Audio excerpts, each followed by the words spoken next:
এই সোজাসাপটা মেয়ে বৈষ্ণবী কলেজের কিছু বদমাশ মেয়েদের সঙ্গে মিশে ধীরে ধীরে খারাপ জিনিসের দিকে ঝুঁকতে শুরু করেছিল।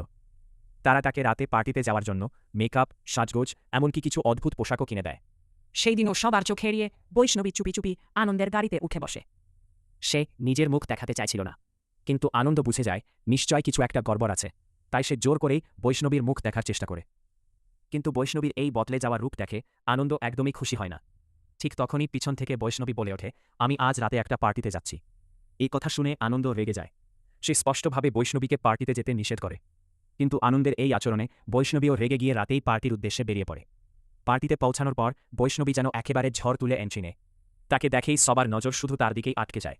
কারণ কেউ কল্পনাও করতে পারেনি যে এত সাদাসিধে মেয়েটি এতটা সুন্দর হতে পারে। আর সেই মুহূর্তেই বৈষ্ণবীর সৌন্দর্য দেখে কলেজের সবচেয়ে ধনী ছেলে বিরাজও তার প্রেমে পড়ে যায়।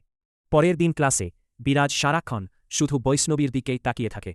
আর কোথাও না কোথাও বৈষ্ণবীও বুঝতে পারে বিরাজের মনে তার জন্য আলাদা একটা অনুভূতি জন্ম নিয়েছে।